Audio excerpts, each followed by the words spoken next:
Sir, ಈಗ ನೀವು ಗೋಧ್ರಾ ಕಾಂಡದ ಥರದ್ದು ಒಂದು ಘಟನೆಯನ್ನು ಸಂಭವಿಸ್ಬೋದು ರಾಮ ಮಂದಿರ ಉದ್ಘಾಟನೆ ಒಳಗೆ ಅಂತ ಒಂದು ಹೇಳಿಕೆ ಕೊಟ್ಟಿದ್ರಿ.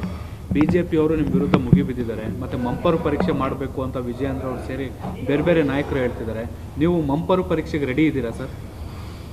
ಈಗ ಪಾಪ ಭಾರತೀಯ ಜನತಾ ಪಾರ್ಟಿಯ ಹೊಸದಾಗಿ ಅಧ್ಯಕ್ಷರಾಗಿರ್ತಕ್ಕಂಥ ವಿಜೇಂದ್ರರವರು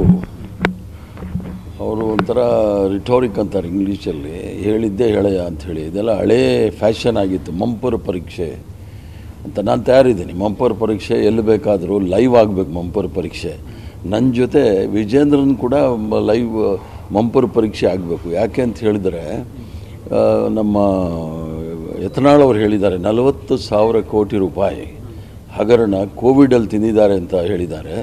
ಆದ್ರೂ ಸಹ ನಮ್ಮ ಜೊತೆಗೆ ಮಂಪರು ಪರೀಕ್ಷೆ ಆಗಲಿ. ಮತ್ತು ಮೊದಲನೇ ಬಾರಿಗೆ ಸತ್ಯ ಹೇಳಿರ್ತಕ್ಕಂಥ CT ರವಿಯವರು ಮ್ಯಾಚ್ ಫಿಕ್ಸಿಂಗ್ ಆಗಿದೆ ಅಂತ ಹೇಳಿದರು.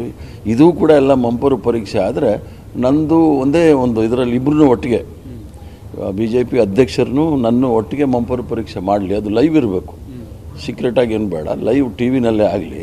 ಮಂಪರು ಪರೀಕ್ಷೆ ಆಗಕ್ಕೆ ನಾನು ತಯಾರು.